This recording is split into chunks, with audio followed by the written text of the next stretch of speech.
আপনি আমার খবর নিবেন, আমিও আপনার খবর নিব। আপনি আমার খবর নিবেন না আর মনে করবেন আমি আপনার খবর নিব? না, আমি একতরফা রিলেশনে এফোর্ট দেওয়াতে বিশ্বাস করি না। আমার সময়, আমার ভালোবাসা আপনার কাছে সস্তা হতে পারে, কিন্তু আমার কাছে নয়। আমার অনেক রিলেটিভরা আছে যারা যেমন খুশি ব্যবহার করবে আমার সাথে, আবার চান আমি অনেক আদর দেখাবো। তুমি সারা বছর আমাকে গোনায় রাখবা না, আবার আশা করবা আমি তোমার জন্য ৫ পাকান রেডি করে ওয়েলকাম ওয়েলকাম করব। না ভাই, আমি এতটা ভালো মানুষ না।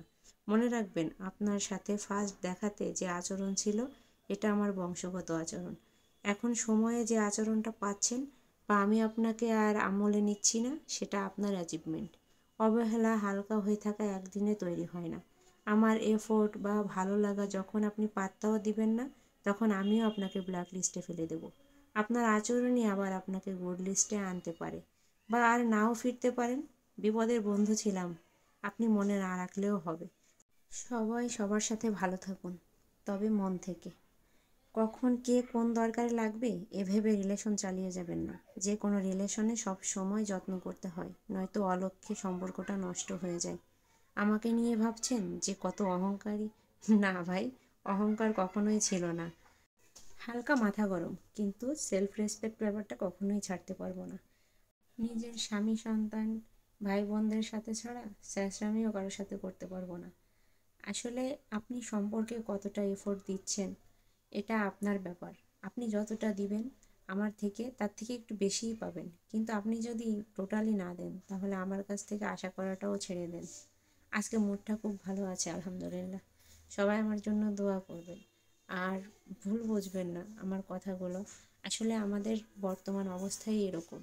আমরা একজনকে এক বিন্দু দিয়ে তার কাছ থেকে অনেক বেশি আশা করে ফেলি। আবার কেউ তো একটুও দিতে চায় না, কিন্তু আশা আকাশ সমান। এটা কেন করেন? ভালোবাসা, মূল্যবোধ, মূল্যায়ন এগুলো তো আসলে জোর করে হয় না। এগুলো মন থেকে আসা চাই। আর লোক দেখানোও করে কোনো লাভ নেই। ভালোবাসতে আগে নিজে শিখুন, মূল্যায়ন করতে আগে নিজে শিখুন, তারপর না হয় অপরের কাছ থেকে প্রত্যাশা রাখবেন।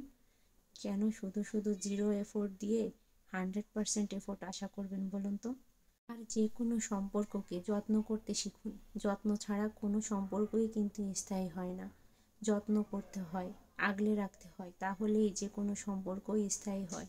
না হলে কিন্তু সব সম্পর্কই একেবারে গোড়া থেকে নড়বড়ে হয়ে যায়, আর এই সম্পর্ক ভবিষ্যতে তো টিকেই না, আরও এটা একটা খারাপ সম্পর্কের রূপ নেয়।